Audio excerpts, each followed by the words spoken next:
আমার কাছে পৃথিবী একটা মা এবং বাংলাদেশ আরেকটা মা। সো বাংলাদেশের যে মা, আমি যেই মায়ের কোলে জন্ম নিয়েছি সেই মাটা হচ্ছে এই লাল সবুজের পতাকা, এবং এটাকে আমি ঘোরাচ্ছি সারা পৃথিবীতে। আমার খুব ইচ্ছে যে একটা পতাকা আমি হয়তো সরকারের মাধ্যমে আমি জাতীয় জাদুঘরে রাখার জন্য চেষ্টা করব। আরেকটা পতাকা আমি আমার একটা নিজস্ব মিউজিয়াম করার ইচ্ছে আছে, যেটা ওয়ার্ল্ড ট্রাভেল মিউজিয়াম হবে। আমার ইচ্ছে যে আমি এটা পৃথিবী ভ্রমণ শেষে আমি এটা নিলামে উঠাবো।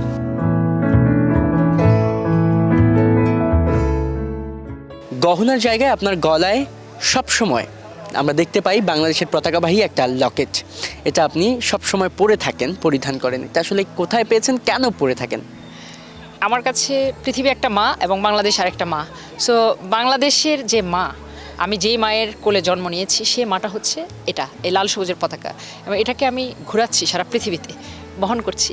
সো এই লাল সবুজের এই ছোট্ট পতাকাটা আমার গলায় সবসময় থাকে। পৃথিবীর যেখানে যাই আমি যেন মরে গেলেও মানুষ ভাবতে পারে যে আমি বাংলাদেশ থেকে এসেছি। আর আমার ইচ্ছে যে আমি এটা পৃথিবী ভ্রমণ শেষে আমি এটা নিলামে উঠাবো, এবং নিলামে যে পয়সা আসবে সেটা দিয়ে আমি শিশুদের এডুকেশনের জন্য আমি অন্তত কয়েকজন শিশুকেও যদি আমি সাপোর্ট দিতে পারি, সেটা আমি পয়সাটা থেকে দেব।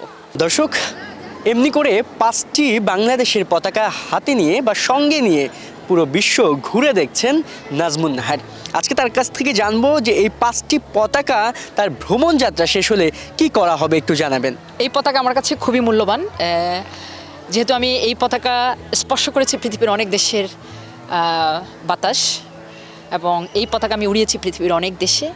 তো আমার খুব ইচ্ছে যে একটা পতাকা আমি হয়তো সরকারের মাধ্যমে আমি জাতীয় জাদুঘরে রাখার জন্য চেষ্টা করব। আরেকটা পতাকা আমি আমার একটা নিজস্ব মিউজিয়াম করার ইচ্ছে আছে, যেটা ওয়ার্ল্ড ট্রাভেল মিউজিয়াম হবে, সেটার মধ্যে রাখবো। আর একটা পতাকা কিন্তু আমি নিলামে উঠাতে চাই।